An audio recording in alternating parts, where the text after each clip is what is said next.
ਸਤਿ ਸ਼੍ਰੀ ਅਕਾਲ ਨਿਊਜ਼ 18 ਵੇਖ ਰਹੇ ਦਰਸ਼ਕਾਂ ਦਾ ਸਵਾਗਤ। ਬੁਲਟਨ ਦੀ ਸ਼ੁਰੂਆਤ ਵੱਡੀ ਖਬਰ ਦੇ ਨਾਲ। ਅਕਾਲੀ ਦਲ ਦੇ ਵੱਡੇ ਲੀਡਰਾਂ ਤੇ ਕੋਰੋਨਾ ਦਾ ਖਤਰਾ ਮੰਡਰਾਉਂਦਾ ਨਜ਼ਰ ਆ ਰਿਹਾ ਹੈ। ਬਟਾਲਾ ਦੇ ਅਕਾਲੀ ਆਗੂ ਕਮਲਜੀਤ ਕਾਕੀ ਕੋਰੋਨਾ ਪੋਜ਼ਿਟਿਵ ਪਾਏ ਗਏ ਨੇ। ਦਰਅਸਲ ਪਰਸੋਂ ਚੰਡੀਗੜ੍ਹ ਵਿੱਚ ਪਾਰਟੀ ਦੀ ਮੀਟਿੰਗ ਵਿੱਚ ਵੀ ਸ਼ਾਮਿਲ ਹੋਏ ਸਨ ਕਾਕੀ। ਮੀਟਿੰਗ ਵਿੱਚ ਸੁਖਬੀਰ ਬਾਦਲ, ਪ੍ਰੇਮ ਸਿੰਘ ਚੰਦੂਮਾਜਰਾ, ਦਲਜੀਤ ਚੀਮਾ ਮੌਜੂਦ ਸਨ। ਇਸ ਤੋਂ ਇਲਾਵਾ ਸੀਨੀਅਰ ਆਗੂ ਤੋਤਾ ਸਿੰਘ ਅਤੇ ਮਲੂਕਾ ਸਿੰਘ ਵੀ ਇਸ ਮੀਟਿੰਗ ਵਿੱਚ ਸ਼ਾਮਿਲ ਸਨ।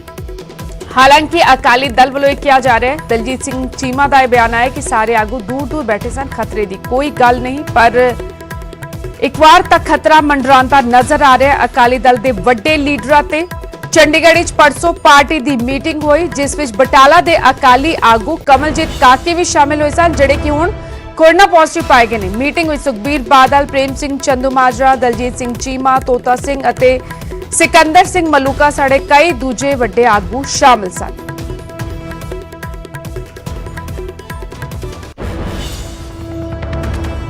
इस विचाले बटाला दे अकाली विधायक भी कोरोना की चपेट विच आ गए ने। लखबीर सिंह लोधी नंगल की रिपोर्ट पॉजिटिव आई है। परिवार के लोगों के भी हुण टेस्ट करवाए गए ने। संपर्क विच आए सारे लोगों की पछाण की जा रही है। बटाला दे अकाली आगू कोरोना पॉजिटिव पाए गए ने। लखबीर सिंह लोधी नंगल की रिपोर्ट पॉजिटिव आई है। परिवार के लोगों के भी हुण टेस्ट कराए गए हैं। संपर्क में आए सारे लोगों की भी पछाण की जा रही है। लखबीर सिंह लोधी नंगल कोरोना पॉजिटिव पाए गए हैं।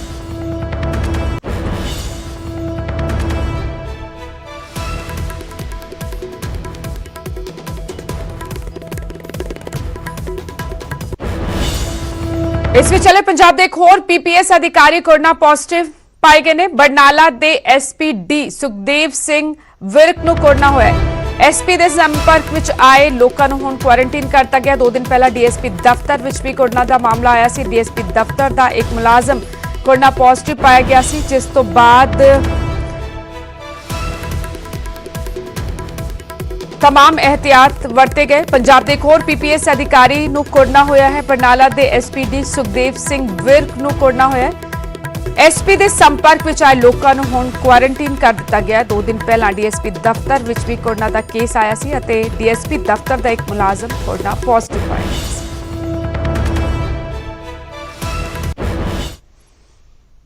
पंजाब नाल जुड़े अपडेट दे दिए कोरोना का। पंजाब में 24 घंटे 400 तो ज्यादा नवे केस सामने आए। 9 लोगों की मौत हुई 24 घंटे। पंजाब में हुण तक 11,800 केस हो चुके हैं। 280 लोगों की कुल मौत हुई है। लुधियाना 120 नवे मामले सामने आए। 2 लोगों ने दम तोड़ दिता। लुधियाना सब तो बड़ा हॉटस्पॉट इस वक्त। पटियाला 68 नवे मामले सामने आए। 2 मरीजों की मौत हुई है, जबकि जलंधर 31 नवे केस सामने आए।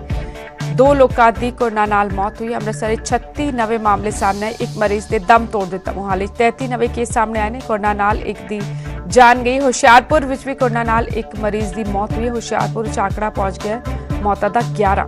बठिंडा 36, फिरोजपुर तो 16, मुक्तसर तो 12 नवे केस सामने आए। पठानकोट तो 14 ते फतेहगढ़ साहब तो 9 नवे मामले सामने आए।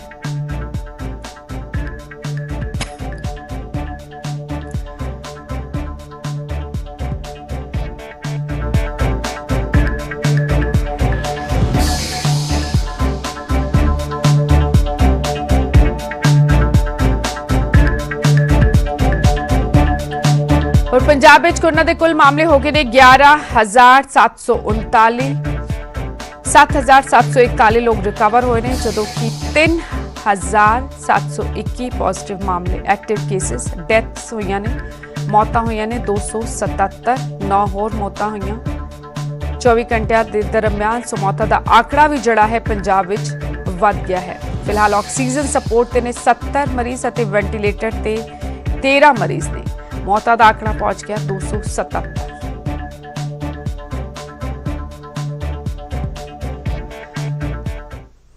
कोरोना कालेज नियम तोड़न वाले ते सरकार सख्त नजर आ रही। पंजाब में होम क्वारंटीन तोड़न ते 5,000 रुपए जुर्माने की तजवीज़ की गई। सोशल डिस्टेंसिंग की उलंघना ते 10,000 का जुर्माना भरना होगा। रेस्टोरेंट नियमों की पालना ना होने ते 5,000 का जुर्माना भरना होगा। मास्क ना पाने वाले ते पहला की तरह 500 रुपए जुर्माना लगाया जाएगा। जनतक थावां ते थुकण ते 500 रुपए जुर्माना लगेगा। वाहनों की भीड़ जुटाण ते भी पहला की तरह ही जुर्माना लगेगा। कैप्टन की अगवाई च हुई रिव्यू कमेटी की मीटिंग में फैसला लिया गया है। लगातार एक खबर सामने आ रही सन कि हिदायतां की पालना नहीं हो रही। गाइडलाइंस ਜਿਹੜੀਆਂ कोरोना के चलते जारी की गई ने ਉਹ ਪਾਲਣਾ उसकी पालना नहीं कर रहे लोग, जिस दे चलते हुण सख्ती की गई है। होम क्वारंटीन तोड़न ते 5,000 रुपए का जुर्माना भरना होएगा। सोशल डिस्टेंसिंग की जे उल्लंघना की तो 10,000 रुपए का जुर्माना भरना पै सकता है।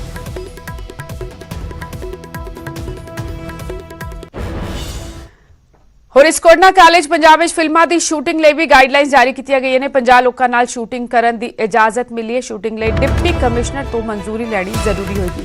शूटिंग विच कोरोना नाल जुड़े नियमां की पालना जरूरी होगी। शूटिंग की जगह ते सारियां दी थर्मल स्क्रीनिंग लाजमी होगी। शूटिंग सैट नूं बार-बार सैनिटाइज करना होगा। कल पंजाबी कलाकारां दे नाल मुख्यमंत्री ने वीडियो कॉन्फ्रेंसिंग के जरिए मीटिंग की, जिस तो बाद ये तमाम फैसले लए गए।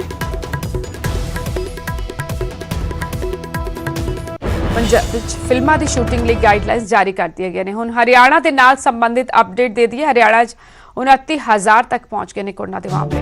हरियाणा 24 घंटे रिकॉर्ड 790 के करीब मामले सामने आए। फरीदाबाद 220, गुरुग्राम सब तो बड़ा हॉटस्पॉट गुरुग्राम और फरीदाबाद शुरू तो ही, क्योंकि NCR रीजन ही चाहते हैं। गुरुग्राम और फरीदाबाद सब तो बड़े हॉटस्पॉट। गुरुग्राम तो 139 नवे मामले सामने आए। अंबाला तो 88, सोनीपत तो 78, रोहतक तो 33, रेवाड़ी तो 48, पानीपत तो 38 मामले सामने आए। 24 घंटे 6 मरीजों की मौत होगी। कुल गिनती हो गई है हरियाणा में मौतों की 378। फरीदाबाद 3, गुरुग्राम 1 मरीज की मौत हुई। सोनीपत और झज्जर में भी एक मरीज ने दम तोड़ दिता। हरियाणा में 77% मरीजों का रिकवरी रेट, यानी कि लगातार तेजी के नाल मरीज ठीक भी हो रहे हैं। सूबे छोड़ तक 22,000 तो ज्यादा मरीज ठीक हुए।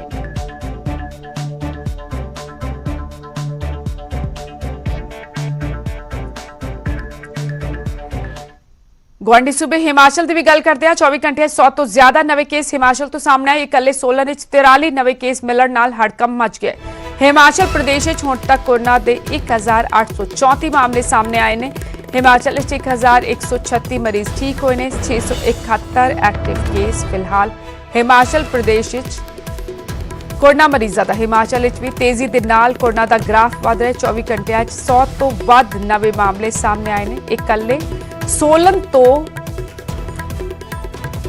जिहड़े मामले सामने आए उन्होंने मुश्किलां जिहड़ियां ने वो वधा दित्तियां ने। 16 तो 43 नवे केस मिलण नाल हड़कंप मचिया होया।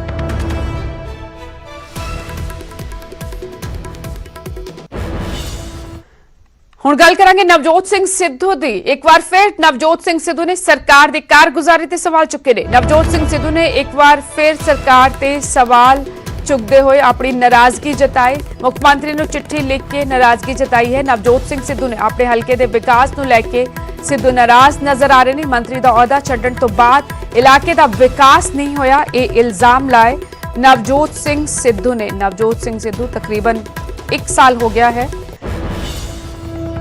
सियासत सरगर्म सियासत तो दूरी बनाई हुई है। जोड़े तमाम पार्टी के भी प्रोग्राम होंदे ने उस विच भी नहीं पहुंचते। विधानसभा के जोड़े सैशन होए उन्हां विच भी शामिल नहीं हुए। इस विचाले अपने हल्के का विकास ना होने का इल्जाम लाया है। एक क्या है कि मंत्री का अहदा जदों तो छड्डिया तो हल्के का विकास नहीं होया। तो अंदाजिए कि जुलाई के महीने जदों विभाग फेरबदल किया गया सी तां मंत्री का अहदा छड्ड दिता सी। नाराज होकर नवजोत सिंह सिद्धू ने हुण सरकार की कारगुजारी ते सवाल चुके ने अते मुख्यमंत्री नूं चिट्ठी लिख के नाराजगी जताई है कि उन्हां दे हल्के का विकास नहीं होया जदों तो उन्होंने मंत्री का अहदा छड्डिया है।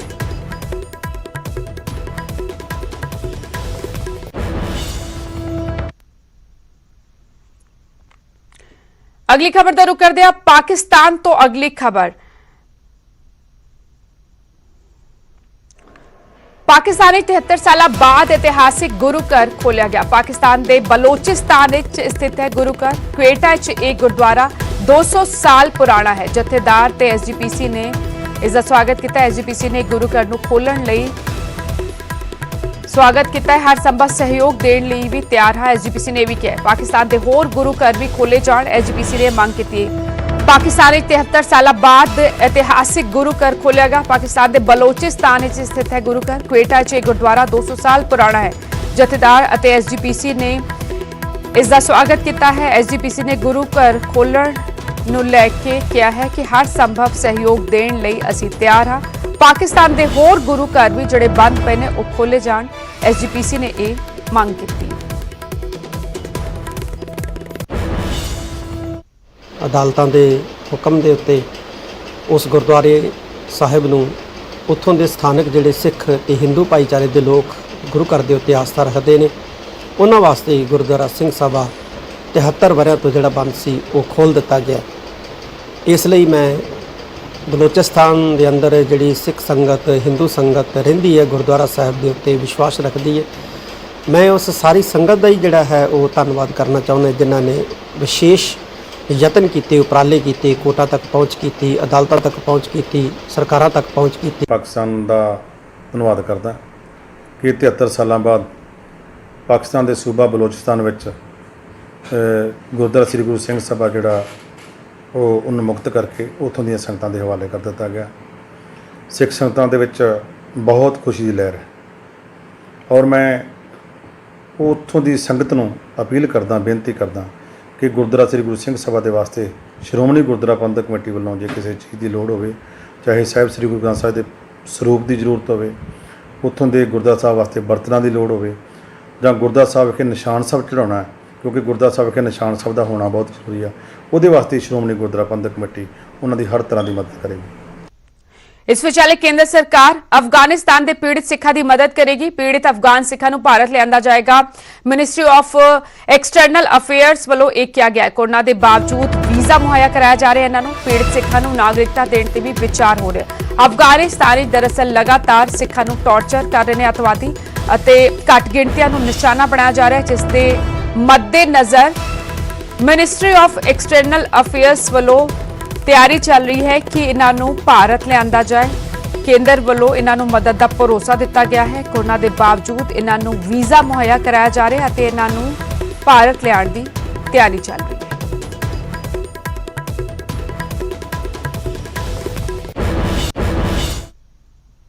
ਅੱਗੇ ਵਧਿਆ। ਮੁੱਖ ਮੰਤਰੀ ਰਾਹਤ ਫੰਡ ਦਾ ਪੈਸਾ ਲੋੜਵੰਦਾਂ ਲਈ ਸੀ, ਪਰ ਪੈਸਾ ਲੋੜਵੰਦਾਂ ਕੋਲ ਜਾਣ ਦੀ ਥਾਂ ਬੈਂਕ ਵਿੱਚ ਚਲਾ ਗਿਆ। ਲੋਕਾਂ ਦੀ ਮਦਦ ਲਈ ਸਰਕਾਰ ਨੇ ਫੰਡ ਜੁਟਾਇਆ, ਪਰ ਇਸ ਕੰਮ ਤੇ ਰਕਮ ਦਾ ਛੋਟਾ ਜਿਹਾ ਹਿੱਸਾ ਹੀ ਖਰਚ ਕੀਤਾ। ਕਿੰਨਾ ਪੈਸਾ ਆਇਆ, ਕਿੰਨਾ ਵੰਡਿਆ ਤੇ ਕਿੰਨਾ ਬਚਾ ਲਿਆ ਗਿਆ, ਇਹ ਰਿਪੋਰਟ ਵੇਖੋ।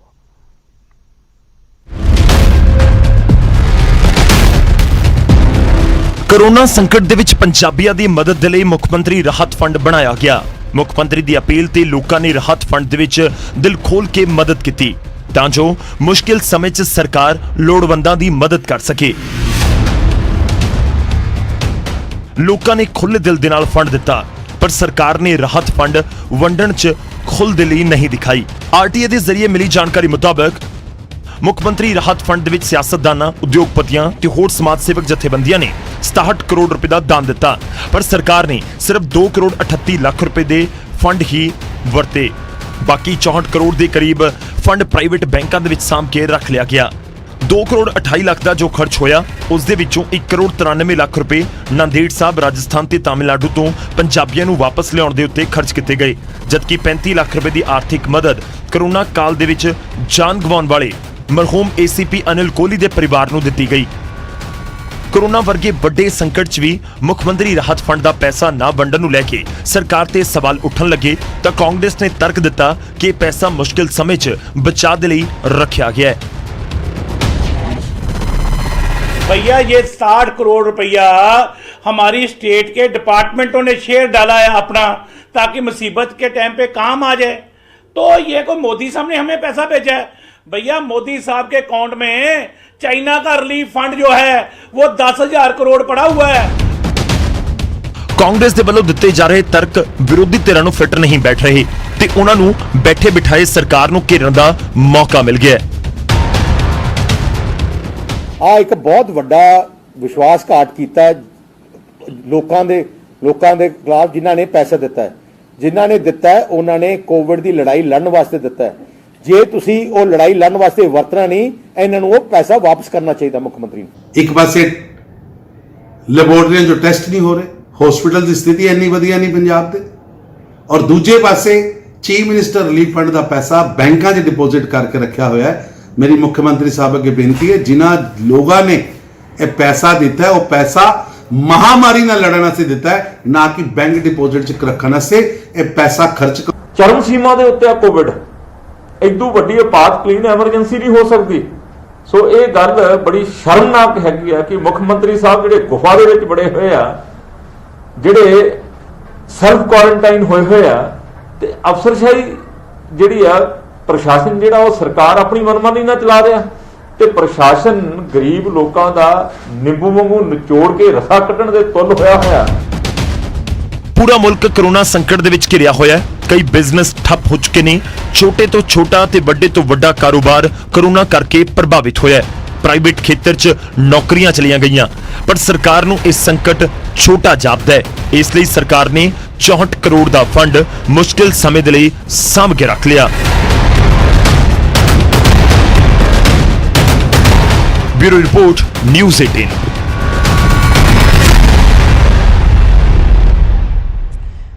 ਸੁਖਦੇਵ ਸਿੰਘ ਢੀਂਡਸਾ ਨੇ ਵੱਖਰੀ ਪਾਰਟੀ ਬਣਾ ਕੇ ਪੰਜਾਬ ਦੇ ਸਮੀਕਰਨ ਬਦਲ ਦਿੱਤੇ ਨੇ। ਹਾਲਾਂਕਿ ਉਹਨਾਂ ਨੇ ਅਕਾਲੀ ਦਲ ਤੋਂ ਬਗਾਵਤ ਦੀ ਸ਼ੁਰੂਆਤ ਐਸਜੀਪੀਸੀ ਦਾ ਮੁੱਦਾ ਚੁੱਕ ਕੇ ਕੀਤੀ ਸੀ, ਪਰ ਉਹ ਐਸਜੀਪੀਸੀ ਵਿੱਚ ਸਿੱਧੀ ਐਂਟਰੀ ਨਹੀਂ ਮਾਰਨਗੇ। ਕਿਉਂ? ਵੇਖੋ ਇਹ ਰਿਪੋਰਟ।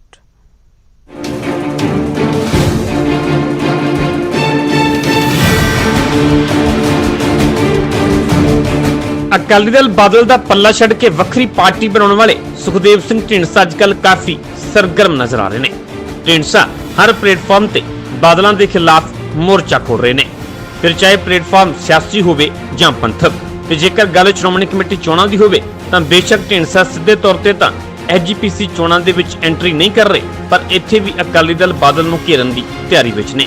ਢੀਂਡਸਾ ਨੇ ਕਿਹਾ ਕਿ ਉਹਨਾਂ ਦੀ ਪਾਰਟੀ ਖੁਦ ਧਾਰਮਿਕ ਚੋਣ ਨਹੀਂ ਲੜੇਗੀ। ਐਸਜੀਪੀਸੀ ਚੋਣਾਂ ਦੇ ਵਿੱਚ ਸਾਂਝੀ ਵਿਚਾਰਧਾਰਾ ਵਾਲਿਆਂ ਨੂੰ ਸਮਰਥਨ ਦਿੱਤਾ ਜਾਵੇਗਾ। ਨਹੀਂ, ਅਸੀਂ ਧਾਰਮਿਕ ਤੌਰ ਤੇ ਨਹੀਂ ਲੜਾਂਗੇ। ਅਸੀਂ ਕੋਸ਼ਿਸ਼ ਕਰਾਂਗੇ ਕਿ ਬਾਦਲ ਪਰਿਵਾਰ ਦੇ ਜੋ ਖਿਲਾਫ ਨੇ ਜਿੰਨੇ, ਉਹਨਾਂ ਨੂੰ ਇਕੱਠਿਆਂ ਕਰਕੇ ਉਹਨਾਂ ਦੀ ਮਦਦ ਕਰੀਏ ਤਾਂ ਕਿ ਯਾਨੀ SGPC Delhi Sikh Gurdwara management committee ਕੋਈ ਚੋਣਾਂ ਤੁਹਾਡੀ ਪਾਰਟੀ ਨਹੀਂ ਲੜੇਗੀ? ਅਜੇ ਤੱਕ ਸਾਡਾ ਕੋਈ ਲੜਨ ਦਾ ਆਪਦਾ ਲੜਨ ਦਾ ਕੋਈ ਨਹੀਂ ਹੈ, ਤੇ ਲੇਕਿਨ ਪੋਲੀਟੀਕਲੀ ਜਦੋਂ ਆਉਣਗੀਆਂ ਉਹਦੇ 'ਚ ਅਸੀਂ ਵੀ ਲਵਾਂਗੇ, ਕਿਉਂਕਿ ਅਸੀਂ ਬਹੁਤੇ ਪੈਰ ਉਹਨੂੰ ਪਸਾਰਾਂਗੇ ਜਦੋਂ ਸਾਡੇ ਕੋਲ ਤਾਕਤ ਹੋਈ। ਪਹਿਲਾਂ ਅਸੀਂ ਆਪਣੀ ਤਾਕਤ ਬਣਾ ਰਹੇ ਹਾਂ, ਉਸ ਤੋਂ ਬਾਅਦ ਅਸੀਂ ਕਰਾਂਗੇ। ਉੱਥੇ ਢੀਂਡਸਾ ਧੜੇ ਦੀ ਸ਼੍ਰੋਮਣੀ ਕਮੇਟੀ ਦੇ ਨਾਲ ਡੀਐਸਜੀਐਮਸੀ ਚੋਣਾਂ ਤੇ ਵੀ ਨਜ਼ਰ ਹੈ। ਢੀਂਡਸਾ ਦਾ ਕਹਿਣਾ ਹੈ ਕਿ ਡੀਐਸਜੀਐਮਸੀ ਚੋਣਾਂ ਦੇ ਵਿੱਚ ਵੀ ਉਹ ਸਮਰਥਨ ਦੇਣਗੇ। ਉਹਨਾਂ ਕਿਹਾ ਕਿ ਸਰਨਾ ਭਰਾਵਾਂ ਤੇ ਮਨਜੀਤ ਜੀਕੇ ਨੂੰ ਇਕੱਠਾ ਕਰਨ ਦੀ ਕੋਸ਼ਿਸ਼ ਹੈ, ਤੇ ਜਦੋਂ ਵੀ ਇਕੱਠੇ ਹੋਏ ਤਾਂ ਹਮਾਇਤ ਦੇਵਾਂਗੇ। ਕਿਉਂਕਿ ਪਾਰਟੀ ਅਕਾਲੀ ਦਲ ਅੰਮ੍ਰਿਤਸਰ ਦਿੱਲੀ ਅਕਾਲੀ ਦਲ ਤੇ ਹੋਰ ਜਿੰਨੇ ਵੀ ਗਰੁੱਪ ਛੋਟੇ ਮੋਟੇ ਹੋਣਗੇ, ਉਹਨਾਂ ਸਾਰਿਆਂ ਨੂੰ ਮਿਲਾ ਕੇ ਅਸੀਂ ਉਹਨਾਂ ਦੀ ਮਦਦ ਕਰਾਂਗੇ। ਸਾਡੀ ਕੋਸ਼ਿਸ਼ ਇਹ ਹੈ ਕਿ ਸਾਰੇ ਇਕੱਠੇ ਹੋ ਜਾਣ ਤਾਂ ਕਿ ਉਹ ਸਾਰੇ ਉਹਨਾਂ ਦਾ ਮੁਕਾਬਲਾ ਉਹਨਾਂ ਨੂੰ ਹਰਾ ਸਕੀਏ ਪੂਰੀ ਤਰ੍ਹਾਂ।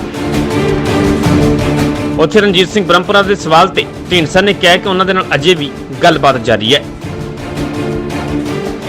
ਉਹਨਾਂ ਨਾਲ ਤਾਂ ਅਸੀਂ ਹਰ ਰੋਜ਼ ਕਰਦੇ ਹਾਂ, ਅਸੀਂ ਬੰਦੇ ਭੇਜਦੇ ਹਾਂ, ਅਸੀਂ ਸਤਿਕਾਰ ਕਰਦੇ ਹਾਂ ਉਹਨਾਂ ਦਾ, ਵੀ ਆਓ ਇਕੱਠੇ ਹੋ ਕੇ ਲੜੀਏ।